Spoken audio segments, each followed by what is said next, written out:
നമസ്കാരം. നിങ്ങൾ ഇപ്പോൾ ഒരുപാട് വിഷമത്തിലിരിക്കുകയാണോ? ഒരുപാട് സ്നേഹിച്ച വ്യക്തി ഇപ്പം നിങ്ങളിൽ നിന്ന് അകന്നകന്ന് പോയിക്കൊണ്ടിരിക്കുക, അല്ലെങ്കിൽ വേണ്ട എന്ന് പറഞ്ഞ് വഴക്കിട്ട് പോയ ഒരവസ്ഥയിലാണ് നിങ്ങൾ.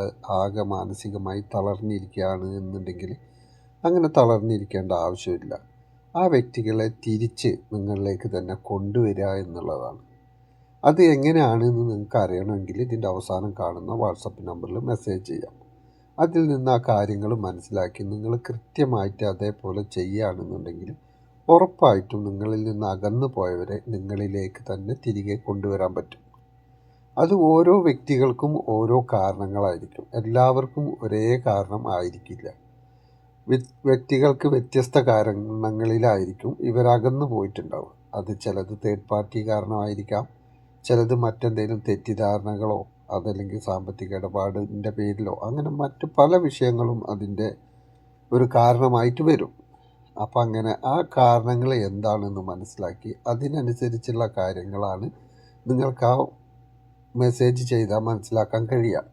അപ്പോൾ അതിനനുസരിച്ച് നിങ്ങൾ മുന്നോട്ട് നീങ്ങുകയാണെന്നുണ്ടെങ്കിൽ ഉറപ്പായിട്ടും ആ വ്യക്തിയെ കൊണ്ടുവരാൻ തന്നെ കഴിയും. അല്ലാത്തിടത്തോളം ആ വ്യക്തി നിങ്ങളിൽ നിന്ന് അകന്നു പോയിക്കൊണ്ടിരിക്കുന്നിടത്തോളം നിങ്ങൾക്ക് മാനസികമായും ശാരീരികമായും ബുദ്ധിമുട്ടുകൾ അനുഭവിക്കാൻ തുടങ്ങും. തുടക്കത്തിൽ മാനസികമായി ബുദ്ധിമുട്ട് അനുഭവിച്ച് പിന്നീട് അത് ശാരീരികമായിട്ടുള്ള പല അസുഖങ്ങളിലേക്കും കടന്നു കയറും. അപ്പോൾ നിങ്ങൾക്ക് ശരിയായ രീതിയിൽ ജീവിതം മുന്നോട്ട് കൊണ്ടുപോകാൻ പറ്റാത്തൊരവസ്ഥ വരും. എപ്പോഴും ഈ വിഷയത്തെക്കുറിച്ചുള്ള ചിന്തകൾ കയറിക്കൊണ്ടേയിരിക്കും. നമുക്കൊന്നും ചെയ്യാൻ പറ്റാത്തൊരവസ്ഥയിലായിപ്പോവും.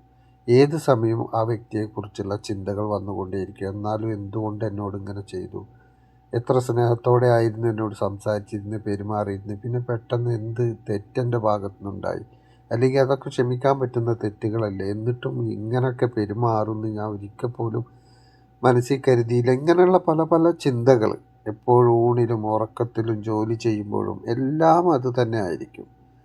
അപ്പം നമുക്ക് മനസ്സിനൊരു സമാധാനം കിട്ടില്ല, ഒന്നും ചെയ്യാൻ പറ്റില്ല. മറ്റുള്ളവരോടാണെങ്കിൽ പോലും നമ്മൾ കാര്യമില്ലാതെ ദേഷ്യപ്പെടാനോ അതല്ലെങ്കിൽ അവരോട് സംസാരിക്കാൻ പോലുമുള്ള ഒരു മാനസികാവസ്ഥ ഉണ്ടാവില്ല. അപ്പോൾ ഇതിനൊക്കെ ഒരു പരിഹാരം എന്താണെന്ന് വെച്ചാൽ ആ വ്യക്തി തിരിച്ചു വരിക എന്നുള്ളതാണ്. ആ വ്യക്തി തിരിച്ച് നമ്മളോട് ഏത് രീതിയിലാണോ ഉണ്ടായിരുന്നത് അതേ രീതിയിൽ ആ സന്തോഷവും സ്നേഹവും തുടർന്നും കിട്ടുക എന്നുള്ളതാണ്. അങ്ങനെ കിട്ടുമ്പോൾ മാത്രമേ ജീവിതം മുന്നോട്ട് കൊണ്ടുപോകാൻ പറ്റൂ. അല്ല എന്നുണ്ടെങ്കിൽ എന്തിനാണ് ജീവിക്കുന്നത് എന്ന് പോലും തോന്നിപ്പോവും.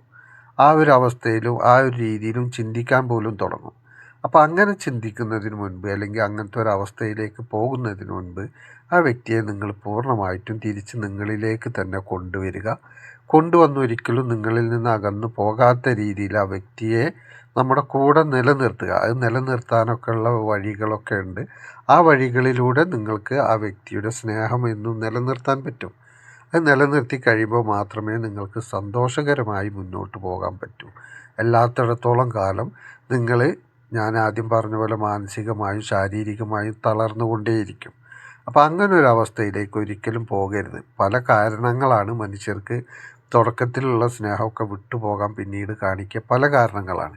അപ്പം അത് എന്താണ് എന്ന് മനസ്സിലാക്കുകയാണ് ആദ്യം വേണ്ടത്. അതിലൂടെ നമുക്ക് ആ വ്യക്തിയെ തിരികെ പൂർണ്ണമായിട്ട് കൊണ്ടുവരാനും പറ്റും. അപ്പോൾ അതിനാവശ്യമുള്ളവർ ഉണ്ടെന്നുണ്ടെങ്കിൽ ഈ വാട്സപ്പ് നമ്പറിൽ മെസ്സേജ് ചെയ്യാം. അപ്പോൾ എല്ലാവരും സന്തോഷമായിരിക്കട്ടെ എന്ന് പറഞ്ഞുകൊണ്ട് നിർത്തുന്നു. നന്ദി, നമസ്കാരം.